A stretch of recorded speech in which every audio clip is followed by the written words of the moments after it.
आप सभी विद्यार्थियों को जय श्री श्याम। तो प्यारे दोस्तों, हम सिंधु घाटी सभ्यता का अध्ययन कर रहे हैं और ये प्राचीन भारत का पहला टॉपिक है। इससे पहले वाले वीडियो में हमने सिंधु सभ्यता के बारे में सामान्य चर्चा की, सामान्य जानकारियों के बारे में अध्ययन किया। सिंधु सभ्यता का विस्तार कहाँ से कहाँ तक है और सिंधु सभ्यता का उत्तर में विस्तार कहाँ तक है, दक्षिण में विस्तार कहाँ तक है, इसका क्षेत्रफल कितना है, इसकी आकृति कैसी है, इन सभी के बारे में हमने अध्ययन किया है। मुख्य इलाका कहाँ स्थित है, सर्वाधिक स्थल कहाँ है। अफगानिस्तान में 2 स्थल हैं, मुंडीगाक और सुरतगोई। इसके पश्चात दूसरे वीडियो में हमने सिंधु सभ्यता के स्थलों की चर्चा की है। सिंधु सभ्यता के जो प्रमुख स्थल हैं हम उनका अध्ययन कर रहे हैं और पहले वाले वीडियो में हमने हड़प्पा व मोहनजोदड़ो की चर्चा कर ली है।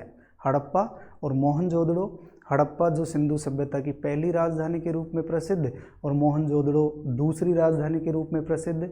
स्टुअर्ट पिगट ने हड़प्पा में मोहनजोदड़ो को सिंधु साम्राज्य की जुड़वा राजधानियाँ बताया। इन दोनों के मध्य 480 किलोमीटर की दूरी कितनी थी? 480 किलोमीटर। इसी प्रकार हड़प्पा से हमें क्या क्या अवशेष प्राप्त हुए हैं, मोहनजोदड़ो से क्या क्या अवशेष प्राप्त हुए हैं। जैसे हड़प्पा से स्वास्तिक चिन्ह आपको याद रखना है। हड़प्पा रावी नदी किनारे स्थित है। 1921 में दयाराम साहनी के द्वारा खोज की गई, पहली बार उत्खनन किया गया। इसी प्रकार R37 नामक कब्रिस्तान के बारे में याद रखना है और महिला के गर्भ से निकलते हुए पौधे का प्रमाण, ये सारी बातें हमने कर ली थी वीडियो में। उसी प्रकार मोहनजोदड़ो से एक सींग वाला बैल या कुबड़ वाला बैल, इसकी मूर्ति मिली है। इसके पश्चात कुछ विद्वान मानते हैं कि मोहर पर ये अंकित है, कुछ मानते हैं कि मूर्ति मिली है। इसी प्रकार मोहनजोदड़ो से हमें विशाल स्नानागार के प्रमाण मिले हैं, जिसे जॉन मार्शल ने तत्कालीन विश्व का आश्चर्य बताया था। कपास के प्रमाण मिले हैं, हाथी का कपाल खंड के प्रमाण मिले हैं। तो इन सभी के बारे में हमने अध्ययन कर लिया था। अब हम आगे बढ़ते हुए और जो स्थल हैं उन स्थलों का अध्ययन करते हैं। तो आइए सर्वप्रथम हम बात करते हैं कालीबंगा। हड़प्पा, मोहनजोदड़ो, उसके बाद हम बात करते हैं कालीबंगा। देखिए कालीबंगा,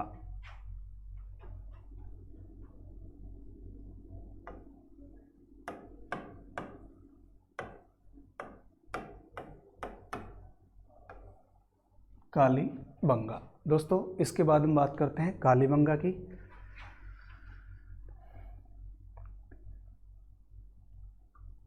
ये जो कालीबंगा है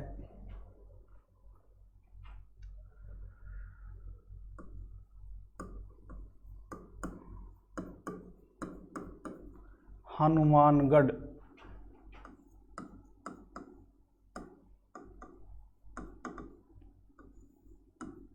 राजस्थान में स्थित है। कालीबंगा कहाँ स्थित है? हनुमानगढ़ राजस्थान में। इसी प्रकार यदि हम नदी की बात करें,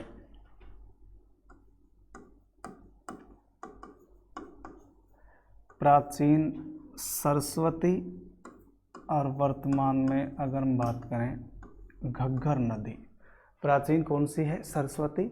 और ऐसा माना जाता है कि सरस्वती के स्थान पर वर्तमान में घग्गर नदी बहती है। तो ये हनुमानगढ़ राजस्थान में है। नदी की बात करें कौन सी हो जाएगी? सरस्वती अथवा घग्गर। इसी प्रकार इसकी खोज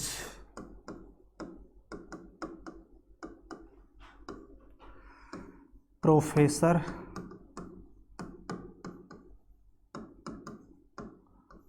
ए घोष के द्वारा की गई। इसकी खोज 1951-52 में प्रोफेसर ए घोष अर्थात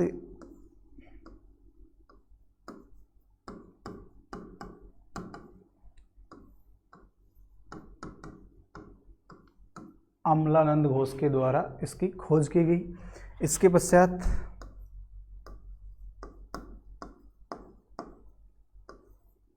इसका उत्खनन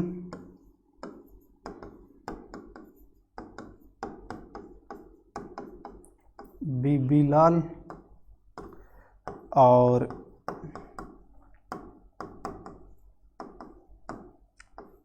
बीके थापर के द्वारा किया गया। बीबी लाल ब्रजवासी लाल और बीके थापर बालकृष्ण थापर के द्वारा इसका उत्खनन किया गया।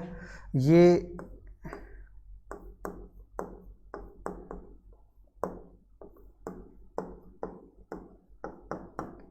सिंधु सभ्यता की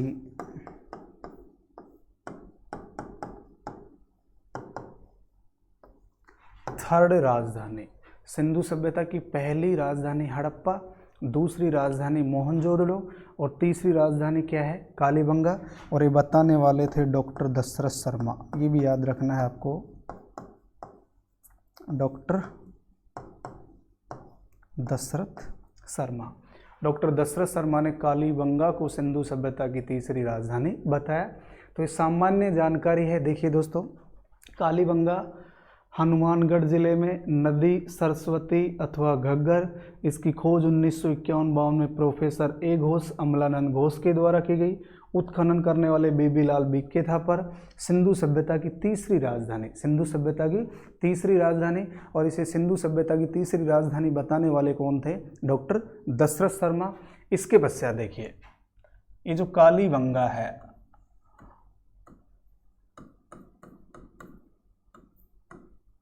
कालीबंगा का शाब्दिक अर्थ होता है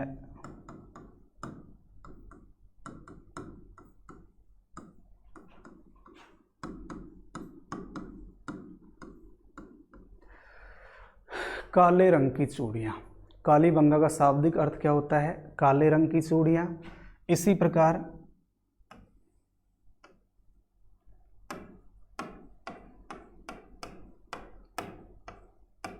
यहाँ से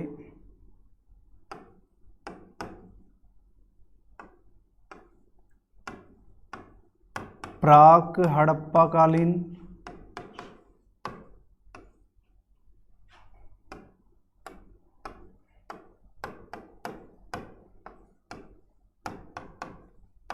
हड़प्पा कालीन एवं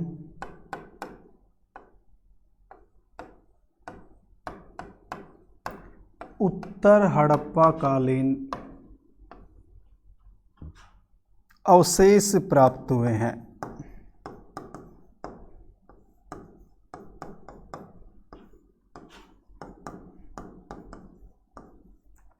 दोस्तों, कालीबंगा से हमें कौन कौन से काल के अवशेष मिले हैं?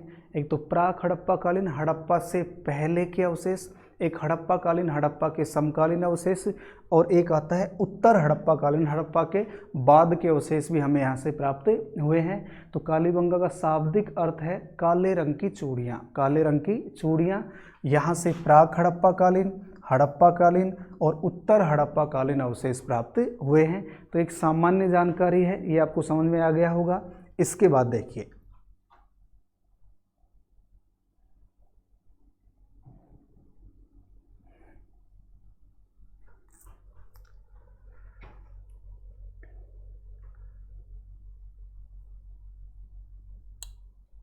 इसके बाद हम बात करते हैं यहाँ की विशेषताएं।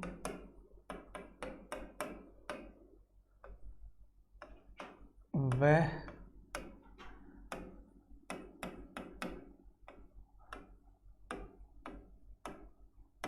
प्राप्त अवशेष।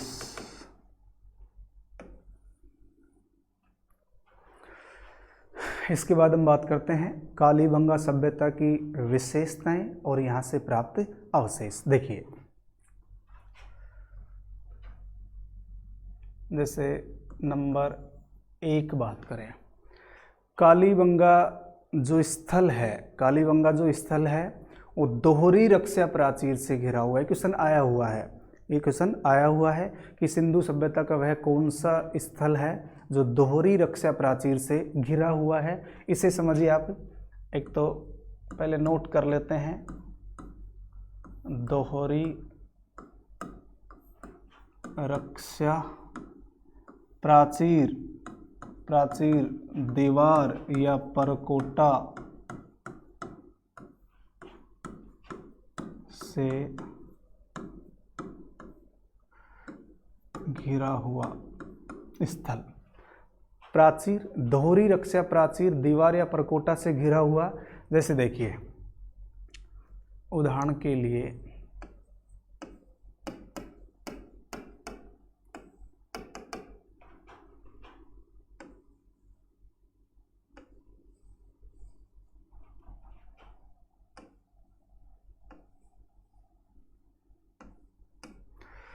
जब हम सिंधु घाटी सभ्यता का नगर नियोजन का अध्ययन करेंगे, सिंधु घाटी सभ्यता यहाँ केवल सामान्य चर्चा है, समझ लीजिए आप।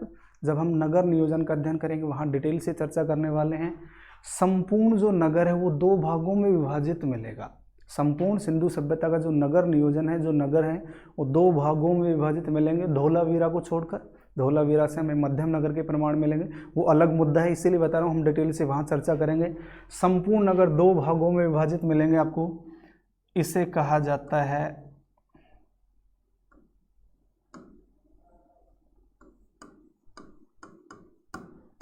पूर्वी टीला और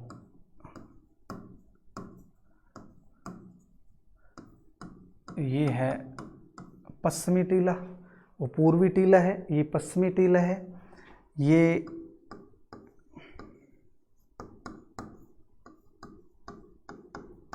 दुर्ग टीला कहलाता है और इसे नगर टीला कहा जाता है। यहाँ उच्च वर्ग के लोग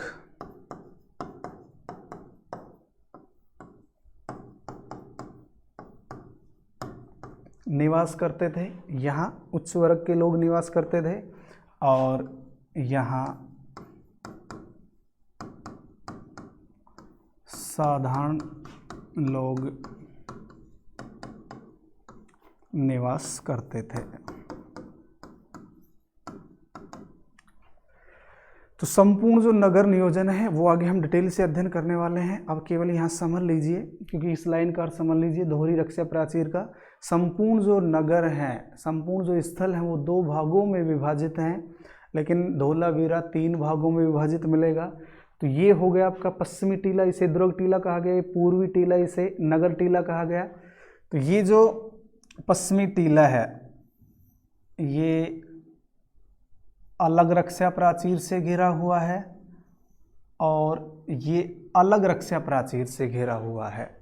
ये जो क्षेत्र है ये अलग रक्षा प्राचीर से घिरा हुआ है और ये क्षेत्र है ये भी अलग रक्षा प्राचीर से घिरा हुआ है।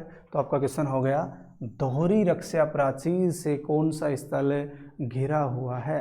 दोहरी रक्षा प्राचीर का अर्थ ये जो क्षेत्र है पश्चिमी टीला ये अलग दीवार से घिरा हुआ है और जो पूर्वी टीला है ये अलग दीवार से घिरा हुआ है। तो दोहरी रक्षा प्राचीर के प्रमाण हमें कहाँ से मिले हैं, कहाँ से मिले हैं, कालीबंगा से मिले, आपको याद रखना है। और जैसे मुख्यतः जो दुर्ग टीला है इसके दुर्गीकरण के प्रमाण मिलेंगे, इसके चारों ओर परकोटे के प्रमाण मिलेंगे। वो डिटेल से हम अध्ययन करेंगे जब हमारा टॉपिक आएगा सिंधु घाटी सभ्यता का नगर नियोजन। तो दोस्तों आपको ये लाइन याद रखनी है, महत्वपूर्ण लाइन है। दोहरी रक्षा प्राचीर दीवार या परकोटा के प्रमाण हमें कहाँ से मिले हैं, कालीबंगा से। इसके पश्चात देखिए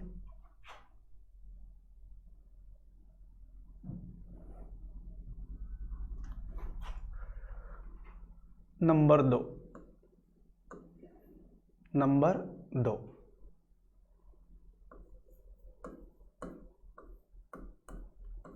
यहाँ से सर्वप्रथम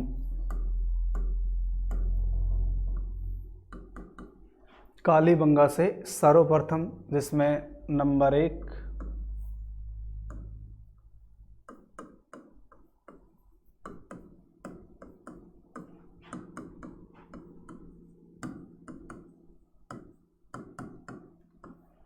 जुते हुए खेत के प्रमाण मिले हैं। दोस्तों इंपॉर्टेंट लाइन है, याद रखनी है।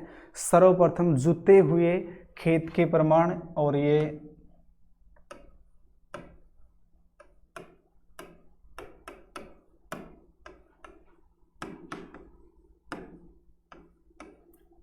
पूर्व हड़प्पा कालीन प्रमाण है, पूर्व हड़प्पा कालीन है ये जुते हुए खेत।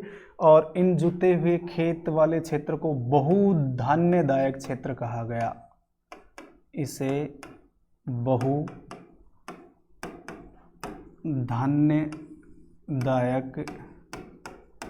क्षेत्र कहा गया। इसे क्या कहा गया? बहुधान्यदायक क्षेत्र, बहुधान्यदायक क्षेत्र कहा गया। तो एक तो सर्वप्रथम यहाँ से हमें जुते हुए खेत के प्रमाण मिले हैं।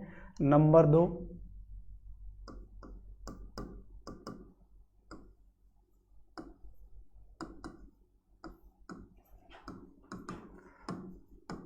भूकंप के प्रमाण।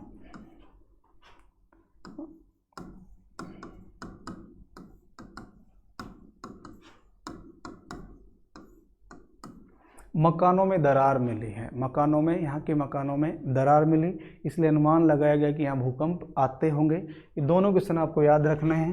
तो यहाँ से सर्वप्रथम जुते हुए खेत के प्रमाण, भूकंप के प्रमाण। नंबर 3 की बात करें,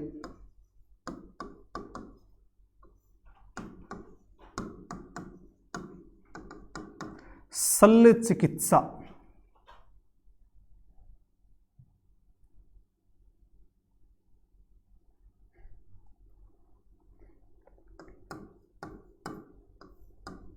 शल्य चिकित्सा की जानकारी मिली है। सर्वप्रथम शल्य चिकित्सा की जानकारी, यानी अगर हम इसकी बात करें, शल्य चिकित्सा की जानकारी की बात करें, यहाँ से एक खोपड़ी में 6 छिद्र मिले हैं। यहाँ से खोपड़ी मिली है और उस खोपड़ी में कुल कितने छिद्र मिले हैं? 6 छिद्र मिले हैं। तो ऐसा उल्लेख मिलता है कि सर में पानी भर जाने की वजह से छिद्र किए गए होंगे। तो शल्य चिकित्सा की जानकारी हमें कहाँ से मिलती है? कालीबंगा से। शल्य चिकित्सा की जानकारी कहाँ से मिलती है? कालीबंगा से। इसके पश्चात देखिए दोस्तों, नंबर 3,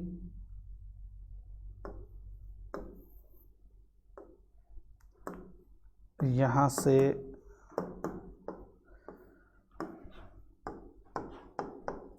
संयुक्त फसल व मिश्रित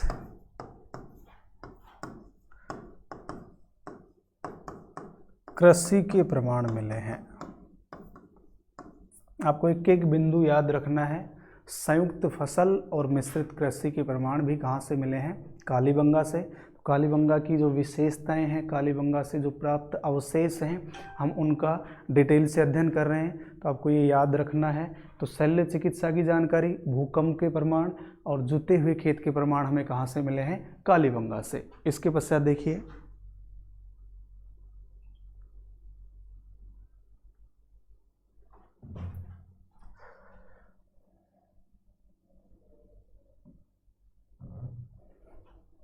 नंबर 4,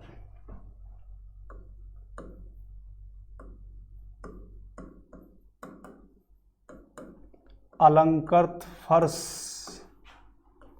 अथवा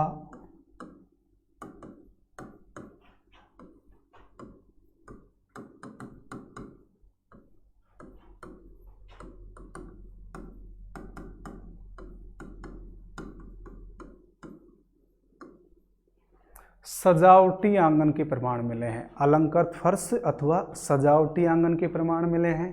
नंबर 5,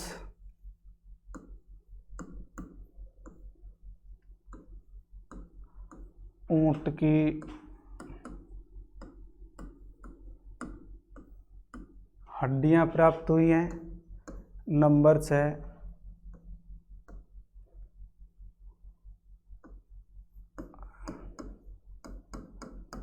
आयताकार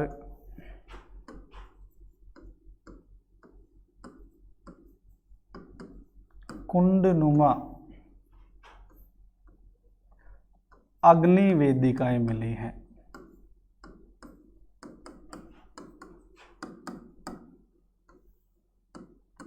जिनकी संख्या कितनी है? 8। यहाँ से आयताकार कुंडनुमा अग्निवेदिकाएं मिली हैं और इनकी संख्या कितनी है? 8 आयताकार कुंडनुमा अग्निवेदिकाएं प्राप्त हुई हैं। इसी प्रकार नंबर 7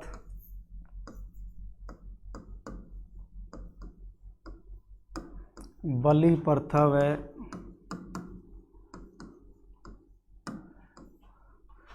सती प्रथा के साक्ष्य, बलि प्रथा और सती प्रथा के साक्ष्य मिले हैं। इसके पश्चात नंबर 8 यहाँ से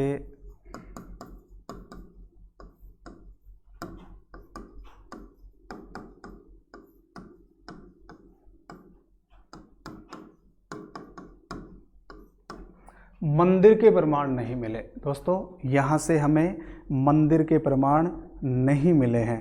इसी प्रकार देखिए नंबर 9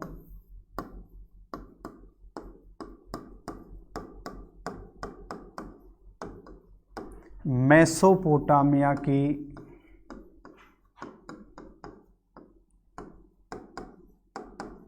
बेलनाकार मोहरें प्राप्त हुई हैं। इम्पोर्टेंट लाइन है, याद रखना है। मेसोपोटामिया की बेलनाकार मोहरें प्राप्त हुई हैं।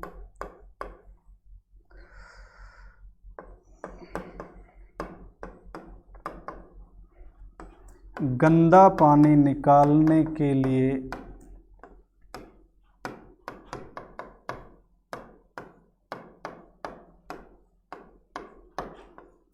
लकड़ी की नालियां बनाई गई थी। इम्पोर्टेंट क्वेश्चन है दोस्तों। गंदा पानी बाहर निकालने के लिए लकड़ी की नालियां बनाई गई थी और यहाँ के भवन मुख्यतः कच्ची ईंटों से निर्मित हैं।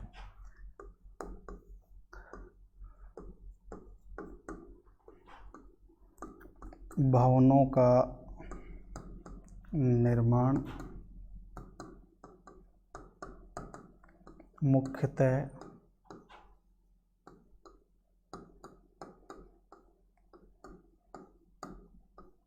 कच्ची ईंटों से किया गया। भवनों का निर्माण मुख्य रूप से कच्ची ईंटों से किया गया। इसे दीनहीन बस्ती माना गया। कालीबंगा को दीनहीन बस्ती। तो अलंकृत फर्श, सजावटी आंगन, ऊंट की हड्डियां, आयताकार कुंडनुमा अग्निवेदिकाएं, बलि प्रथा, सती प्रथा के साक्ष्य मिलते हैं। मंदिर के प्रमाण नहीं मिलते। मेसोपोटामिया की बेलनाकार मोहरें, गंदा पानी निकालने के लिए लकड़ी की नालियां और मुख्यतः भवनों का निर्माण कच्ची ईंटों से होता था। इसके पश्चात देखिए दोस्तों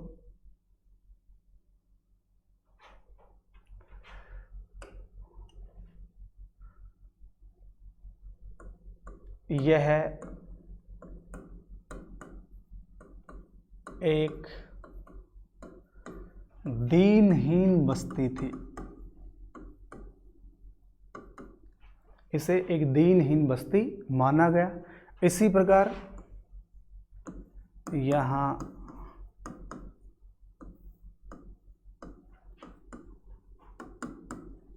परिवार की मुखिया माता होती थी, तो अपन इसे कह सकते हैं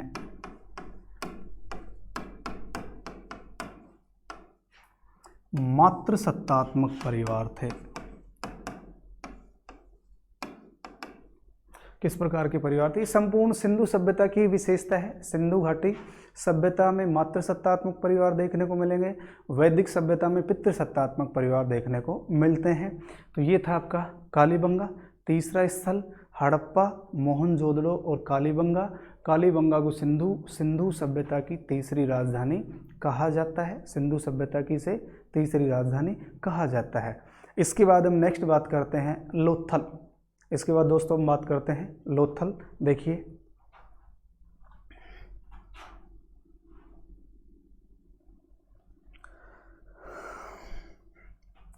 लोथल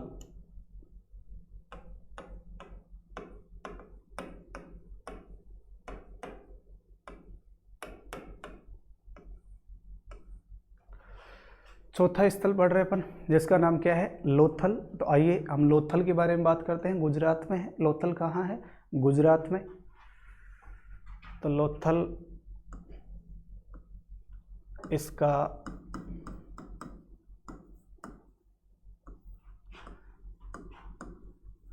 शाब्दिक अर्थ होता है, लोथल का शाब्दिक अर्थ होता है मुर्दों का नगर। दोस्तों, लोथल का शाब्दिक अर्थ क्या है? मुर्दों का नगर। जबकि मोहनजोदड़ो का शाब्दिक अर्थ क्या है? मृतकों का टीला। इसके पश्चात देखिए, ये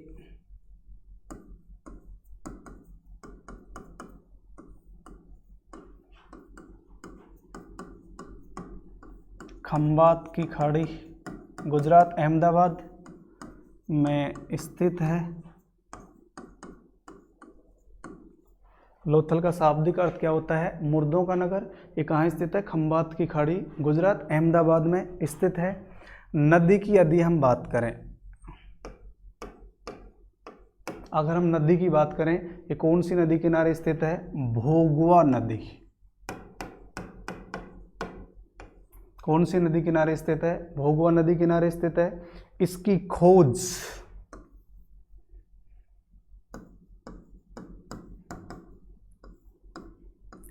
लोथल की खोज 1957 में की गई S.R. राव के द्वारा। 1957 में S.R. राव के द्वारा की गई। तो लोथल का शाब्दिक अर्थ क्या है? मुर्दों का नगर। ये खंबात की खाड़ी अहमदाबाद गुजरात में स्थित है। कौन सी नदी किनारे स्थित है? भोगवा नदी किनारे। इसकी खोज 1957 में S.R. राव के द्वारा की गई। लोथल को लघु हड़प्पा तथा लघु मोहनजोदड़ो भी कहा जाता है। इसे या अन्य नाम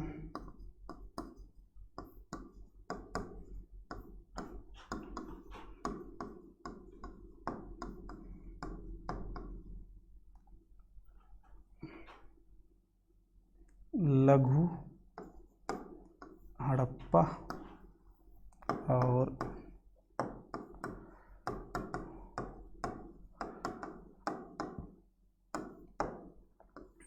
लघु मोहनजोदड़ो भी कहा जाता है। लोथल को लघु हड़प्पा अथवा लघु मोहनजोदड़ो या लघु मोहनजोदड़ो के नाम से भी जाना जाता है।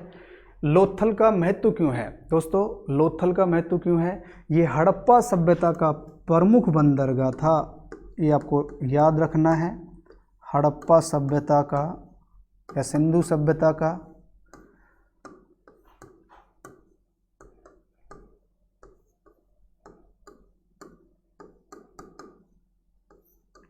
प्रमुख बंदरगाह, हड़प्पा सभ्यता या सिंधु सभ्यता का प्रमुख बंदरगाह था, क्योंकि पश्चिमी एशिया से यहाँ से व्यापार होता था।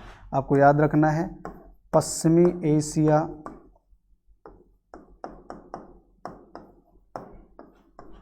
से व्यापार होता था। पश्चिमी एशिया से व्यापार कौन से बंदरगाह से होता था? लोथल बंदरगाह से। तो जो लोथल बंदरगाह है, लोथल है, इसका शाब्दिक अर्थ मुर्दों का नगर। खंबात की खाड़ी अहमदाबाद गुजरात में स्थित है। नदी की बात करें, भोगवा। खोज 1957 में S.R. राव के द्वारा। इसके अन्य नाम लघु हड़प्पा, लघु मोहनजोदड़ो। हड़प्पा सभ्यता का प्रमुख बंदरगाह और पश्चिमी एशिया से व्यापार इसी बंदरगाह से होता था। कौन से बंदरगाह से होता था? लोथल बंदरगाह से।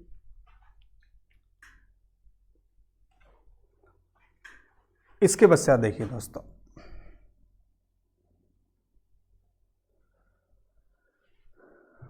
अब हम बात करते हैं यहां से प्राप्त अवशेष।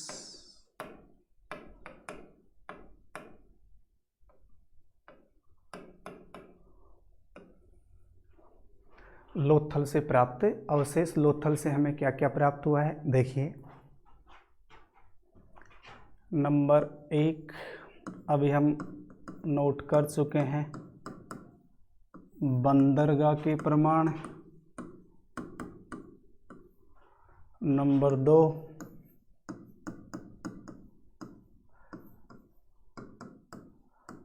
गोदीबाड़ा अथवा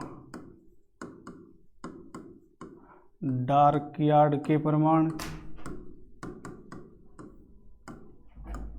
बंदरगाह के प्रमाण, गोदीबाड़ा अथवा डार्क यार्ड ऐसा स्थल जहां जहां जहाज़ों के द्वारा सामान चढ़ाया जाता था, उतारा जाता था। उसे गोदीबाड़ा कहा गया। नंबर 3,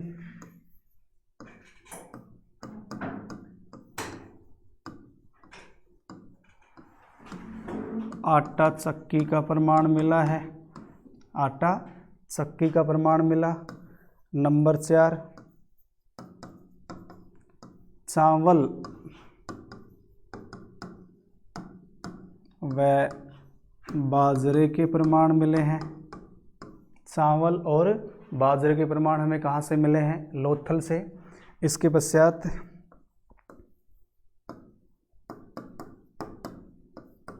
घोड़े की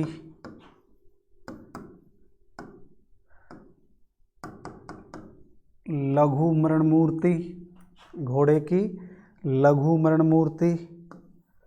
नंबर 6,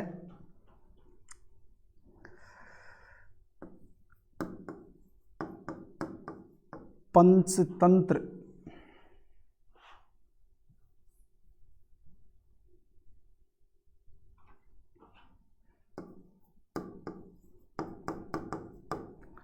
पंचतंत्र की कहानी से संबंधित मृदभांड, पंचतंत्र की कहानी से संबंधित मृदभांड हमें कहाँ से मिला है? लोथल से। इसके पश्चात देखिए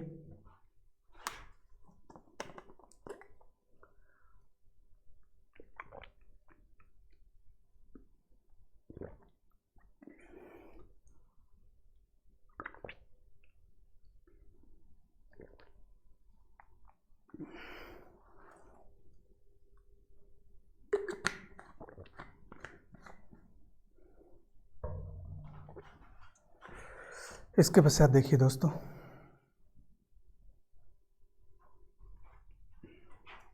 नंबर 7,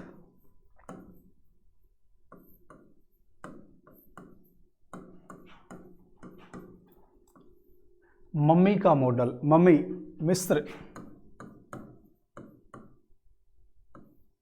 मिस्र में मृतक शरीर को सुरक्षित रखने के लिए जो लेप वगैरह किया जाता था,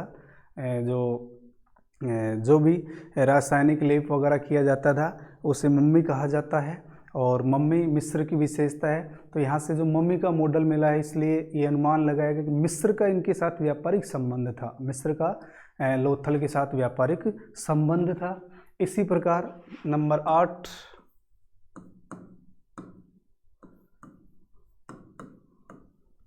तीन युग्मित समाधियां, ये भी याद रखना है आपको।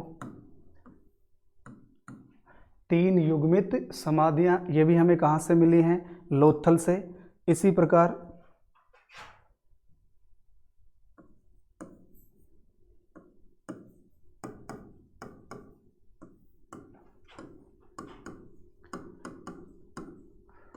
फारस की मोहर भी हमें कहाँ से मिली है? लोथल से मिली है। इसी प्रकार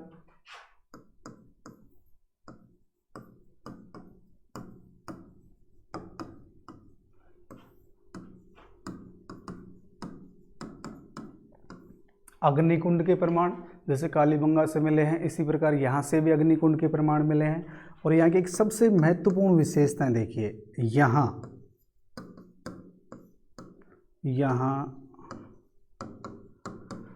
मकानों के दरवाजे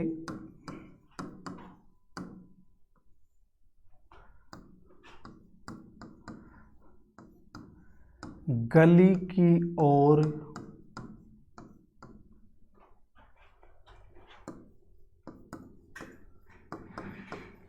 न खुलकर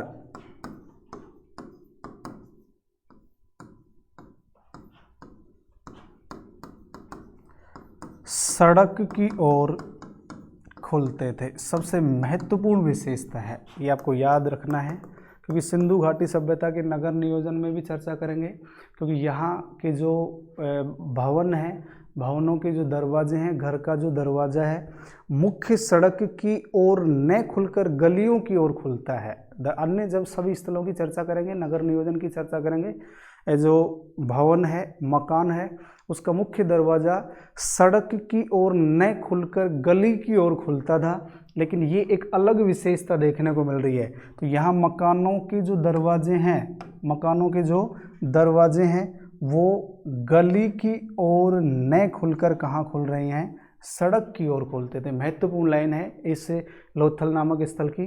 तो दोस्तों ये था आपका लोथल। ये सामान्य जानकारियाँ हो चुकी हैं, क्योंकि अभी बहुत सी बातें हैं जिनका हमें अध्ययन करना है। जैसे हम नगर नियोजन, सामाजिक, धार्मिक, आर्थिक स्थिति का अध्ययन करेंगे, कहाँ कहाँ से कौन से स्थल से क्या क्या प्रमाण प्राप्त हुआ है, कौन सी विशेषताएं मिली हैं, उनका हम अलग से डिटेल से अध्ययन करने वाले हैं। तो ये हो गया आपका लोथल। इसके पश्चात देखिए अन्य स्थल है एक आपका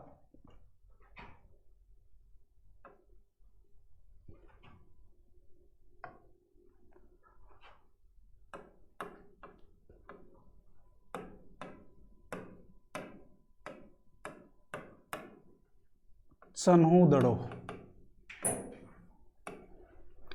एक अन्य स्थल है दोस्तों जिसका नाम क्या है, चन्हूदड़ो। तो ये जो चन्हूदड़ो है ये सिंध प्रांत पाकिस्तान में है, सिंध प्रांत पाकिस्तान में। इसके बारे में हम और चर्चा करते हैं। देखिए चन्हूदड़ो ये कहाँ स्थित है, सिंध प्रांत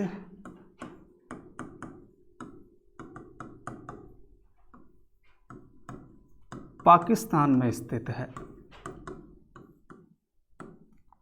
चन्हूदड़ो नामक स्थल कहाँ स्थित है, सिंध प्रांत पाकिस्तान में है। इसकी खोज 1931 में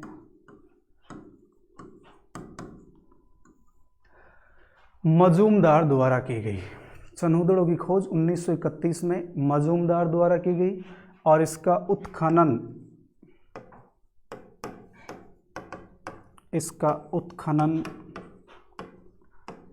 1935 में अर्नेस्ट मैके के द्वारा किया गया। दोस्तों याद रखना है, इसकी खोज 1931 में मजूमदार के द्वारा की गई और इसका उत्खनन 1935 में अर्नेस्ट मैके के द्वारा की गई। इसके पश्चात देखिए यह एक औद्योगिक बस्ती थी, याद रखना है, यह एक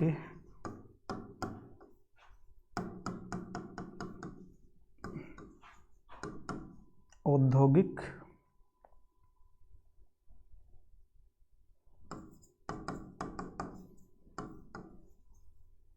बस्ती थी। चन्हूदड़ो एक औद्योगिक बस्ती के रूप में प्रसिद्ध था।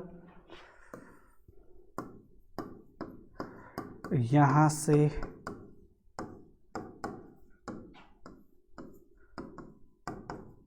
मणके बनाने का कारखाना का प्रमाण मिला है। ये भी इम्पोर्टेंट है। यद्यपि मणके बनाने का कारखाना हमें लोथल से भी मिला है, लोथल से भी मिला है और चन्हूदड़ो से भी मिला है। मणके बनाने का कारखाना, इसी प्रकार यहाँ से वक्राकार ईंटों के प्रमाण मिले हैं, ये भी याद रखना है आपको। वक्राकार ईंटों के प्रमाण मिले हैं।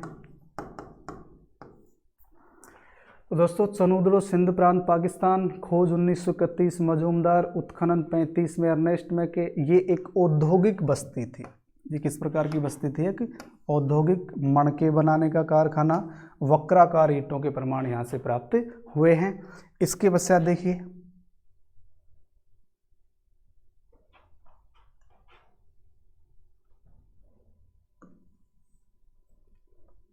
बिल्ली के पीछे, बिल्ली के पीछे दौड़ते हुए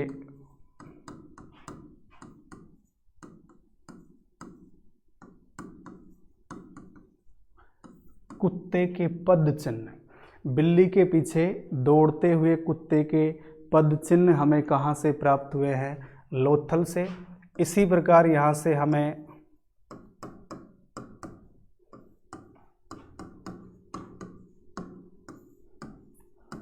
श्रृंगार पेटिका के प्रमाण मिले हैं, लिपस्टिक के प्रमाण यहाँ से मिले हैं। लिपस्टिक इम्पोर्टेंट है, याद रखना है, क्वेश्चन आया हुआ है। लिपस्टिक के प्रमाण हमें कहाँ से मिले हैं? लोथल से। इसी प्रकार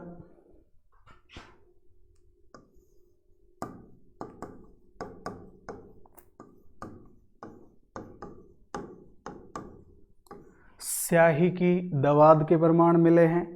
और इत्र रखने का बर्तन, इत्र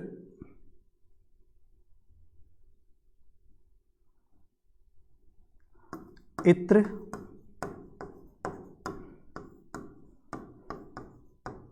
रखने का बर्तन। दोस्तों यहाँ एक अलग विशेषता देखने को मिलेगी आपको। अभी हमने बात की थी कि सिंधु सभ्यता के जो नगर हैं वो दो भागों में है, नगर टीला और दुर्ग टीला, नगर टीला और दुर्ग टीला। लेकिन यहाँ से हमें दुर्गीकरण के अवशेष नहीं मिले। महत्वपूर्ण विशेषता है, यहाँ की एक महत्वपूर्ण विशेषता, एक अलग ही विशेषता है। तो आपको ये और नोट करना है, याद रखना है, इम्पोर्टेंट लाइन है। यहाँ से